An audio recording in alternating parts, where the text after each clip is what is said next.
रहता था, जिसके पास बहुत पैसा, नौकर चाकर थे और उसके पास बहुत ज्यादा जमीन भी थी, जिसमें गांव के मजदूर काम किया करते थे। जमींदार का एक बेटा था जो उसकी तरह बदतमीज और खुदसर था। वो गांव के गरीब लोगों से बहुत बदतमीजी किया करता था। अब्बा, ये तूने कैसे गरीब लोगों को मजदूरी पर लगाया हुआ है? काम के ना काज के, दुश्मन अनाज के। अरे बेटा, ठीक तरह काम नहीं कर रहे वो लोग क्या? ठीक तरह काम? अब्बा, शक्ल से ऐसे लगते हैं जैसे सब के सब पोलियो के मरीज हों। इतनी सारी फसल की कटाई कर ली है, इस तरह कचरे की चाल चलेंगे तो एक हफ्ता नहीं 1 महीना लग जाएगा। अच्छा, तू चल मेरे साथ, उनको चलकर सबक सिखाते हैं। फिर जमींदार और उसका बेटा खेत में आते हैं। ओए गरीब मजदूरों, सब मेरे पास आओ। ओ भाई चलो, मालिक बुला रहे हैं हम सबको। अब पता नहीं कि क्या कहने के लिए बुला रहा है। एक तो आए दिन उनकी बातें सुन कर थक गए हैं। यार अब चलो उनके पास, ऐसा ना हो मालिक नाराज हो जाए। तब तो बहुत ही डरते हो बिट्टू, इनसे इतना डरा मत करो। अरे यार, मैं डरता नहीं हूँ, ये मालिक है, मैं तो इनकी इज्जत करता हूँ। सुना नहीं मैंने क्या कहा है? यहाँ आओ मेरे पास। फिर सब जमींदार के पास आते हैं। आज पूरे 3 दिन हो गए हैं और अभी तक फसल वहीं की वहीं खड़ी है। मेरा बेटा ठीक कहता है, तुम सब हो ही मुफ्त खोर। मुफ्त की कमाइयाँ खा खा कर हड हराम हो गए हो तुम लोग। मालिक, ये आप क्या बात कर रहे हैं? हम सब दिन रात एक करके काम करते हैं, अपना खून पसीना बहाकर फसल की कटाई कर रहे हैं। अब मोटे, बहुत बोलना गया है तुझे काम से निकाल दिया ना तो तेरी सारी हवा निकल जाएगी। हम लोगों का बचा हुआ झूठा खाना खाता है तभी तो तू जिंदा है, वरना ऐसे ही भूखा प्यासा मर जाएगा। मालिक, आप तमीज से बात करो। रिस्क देने वाली अल्लाह की जात है, वही हमें खिलाता और पिलाता है, आप नहीं। अच्छा, तो तू हमारे सामने बोलेगा? अब्बू, इसे अभी के भी काम से निकाल दो, 1 हफ्ता काम नहीं मिलेगा तो भूखा मर जाएगा। हाँ ठीक है बिट्टू, तू और तेरी बीवी आज से काम से फारिग है, अभी के अभी यहाँ से निकल जाओ। ये सुनकर बिट्टू और उसकी बीवी वहाँ से चले जाते हैं। और तुम सब लोग भी सुन लो, अगर किसी ने काम में जरा भी सुस्ती की तो उसे काम से निकाल दूंगा। चल बेटा घर चल। ये कहकर जमींदार और उसका बेटा भी घर आ जाते हैं और वहाँ बिट्टू और उसकी बीवी उदास बैठे होते हैं। ये तुमने क्या किया? तुम्हें क्या जरूरत थी जमींदार के आगे बोलने की? अब हम कहाँ से कमाएंगे, कहाँ से खाएंगे? हाँ बाजी, मैंने कई बार बिट्टू को मना किया है, जमींदार और उसके बेटे के आगे मत बोला करे, वो बहुत बदतमीज है, काम से निकाल देंगे। लेकिन बिट्टू को तो मेरी बात ही समझ नहीं आती। बेगम, मैंने कौन सी गलत बात की है? वो तो हमें ऐसे बातें सुना रहा था जैसे हम कोई कमीन है। हम कमीन, वो हमें काम करने का पैसा देते हैं तभी तो हमारा घर चलता है। अब तो हम भूखे मर जाएंगे। हाय, मैं क्या करूं? माँ फिक्र मत करो, मैं हूँ ना, मैं सब ठीक कर दूंगा।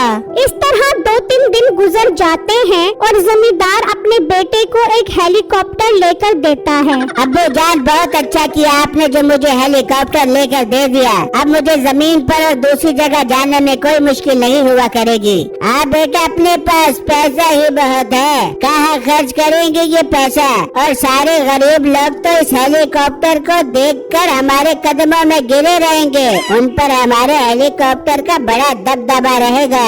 हाँ अब्बू जान, आपने बात तो बिल्कुल ठीक की है। मैं जाता हूँ जमीन पर और सब लोगों को हेलीकॉप्टर दिखाता हूँ। मीठा हेलीकॉप्टर में बैठता है और उसे उड़ाकर ले जाता है और जमीन पर पहुँच जाता है। सब लोग उस हेलीकॉप्टर को देखकर परेशान हो जाते हैं। मालिक, ये क्या चीज है? ओ गरीब लोगों, ये हेलीकॉप्टर है।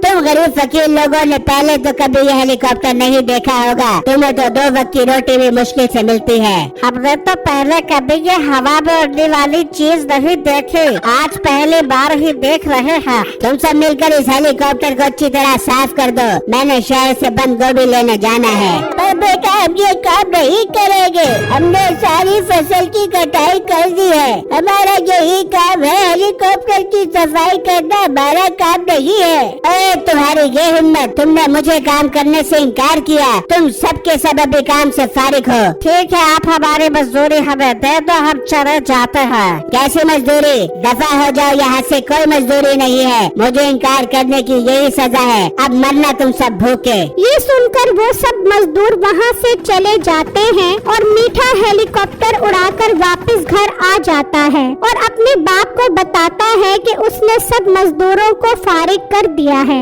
अरे वाह बेटा, बहुत अच्छा किया तूने।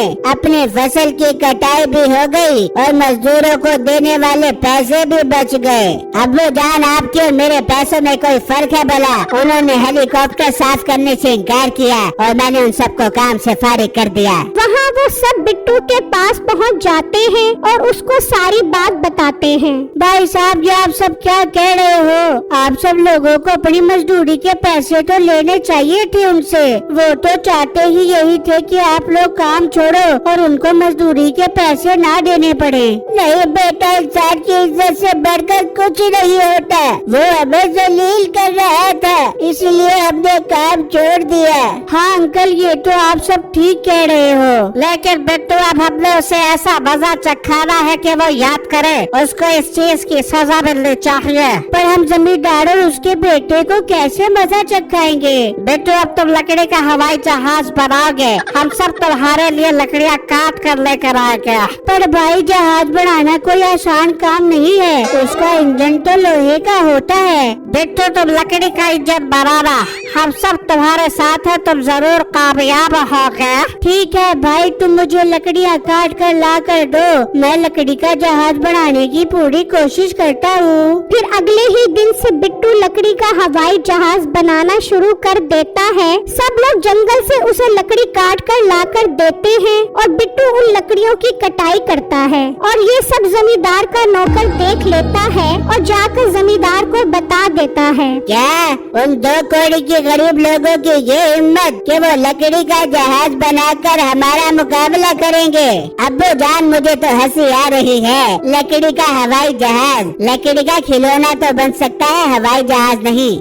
क्या तो तू ठीक ही रहा है, चल चल कर देखते हैं। फिर वो बिट्टू के घर पहुंच जाते हैं तो वो आधा हवाई जहाज तैयार कर चुका होता है। ओ गरीब लोगों, तुम्हें हमने नौकरी से क्या निकाला? तुम्हारा तो दिमाग ही सटिया गया है। ये लकड़ी का खिलौना बनाना शुरू कर दिया।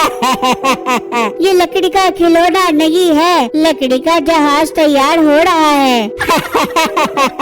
हवाई जहाज? अबे मोटे, जब ये तैयार हो जाए तो इसे माचिस की तीली लगाकर आग लगा दी, ये खाना बनाने के काम आएगा। खाना बनाने के काम नहीं, तुम्हारे हेलीकॉप्टर से मुकाबला करने के काम आएगा। हमारे हेलीकॉप्टर का मुकाबला करेगा तू? तेरी औकात है ये? चले काम करते हैं, अगर तेरा ये लकड़ी का जहाज तैयार होकर हमारे हेलीकॉप्टर से जीत गया तो मैं अपनी सारी जमीन और घर तुम्हारे नाम करवा दूंगा। हाँ हमें मंजूर है। हाँ हमें मंजूर है, लेकिन अगर तुम्हारा लकड़ी का हवाई जहाज ना उड़ सका तो तुम सब गांव वालों को अपने घर हमारे नाम करने पड़ेंगे और ये गांव छोड़ना पड़ेगा। ठीक है, हमें मंजूर है। क्यों सब गांव वालों, आपको भी मंजूर है? हाँ हमें मंजूर है। मंजूर है हमें। अब ठीक है, 1 हफ्ते बाद हमारा मुकाबला होगा। ये कहकर जमींदार और उसका बेटा हेलीकॉप्टर में बैठकर वहाँ से चले जाते हैं और घर आकर बहुत खुश होते हैं कि अब पूरा गांव ही उनका हो जाएगा। वहाँ बिट्टू दिन रात मेहनत करके हवाई जहाज तैयार कर लेता है। लो गांव वालों, लकड़ी का जहाज तैयार हो गया है, अब कल हमारा उनसे मुकाबला है। बिट्टू बेटा, ये हवाई जहाज उड़ेगा तो ऐसा ना हो हम हार जाएं और हमें घर और गाँव भी छोड़ना पड़े। नहीं माँ जी, मुझे उम्मीद है ये हवाई जहाज जरूर उड़ेगा। मैंने इसका बहुत मजबूत लकड़ी का इंजन बनाया है। ठीक है, अब हम सब कल मुकाबले के लिए पहुँच जाएंगे। फिर जब अगला दिन निकलता है तो मीठा और उसका बाप हेलीकॉप्टर उड़ाकर जमीन पर आ जाते हैं और बिट्टू और सब लोग भी हवाई जहाज लेकर जमीन पर पहुंच जाते हैं। आ गया गरीबों का लकड़ी का हवाई जहाज, चलो मुकाबले के लिए तैयार हो जाओ। फिर सब लोग हवाई जहाज में बैठ जाते हैं और मीठा अपना हेलीकॉप्टर उड़ाकर ले जाता है। बिट्टू हवाई जहाज उड़ाओ, मीठा चला गया है। हाँ भाई, मैं उड़ा रहा हूँ। हवाई जहाज आहिस्ता आहिस्ता आहिस्ता चलना शुरू हो जाता है। अब्बा उनका जहाज तो उड़ ही नहीं रहा, हम जीत गए, अब पूरा गांव हमारा हुआ। बेटू ये जहाज उड़ क्यों नहीं रहा? उड़ेगा, जरूर उड़ेगा। तभी लकड़ी का जहाज हवा में उड़ जाता है और मीठे के हेलीकॉप्टर से आगे निकल जाता है। अब्बा हम लुट गए, ये तो इनका लकड़ी का हवाई जहाज हमारे हेलीकॉप्टर से जीत गया। ये सब तेरी कमकली की वजह से हुआ है। अब तो हमारी सारी जमीनें और घर भी हमारे हाथ से निकल गया। वहाँ पे तो तुम्हारी मेहनत काम कर गई, हम जीत गए, हम जीत गए। फिर बिट्टू लकड़ी का जहाज लेकर वापस जमीन पर आ जाता है और जमींदार अपनी जमीन और घर उनके नाम करके गांव छोड़कर चले जाते हैं।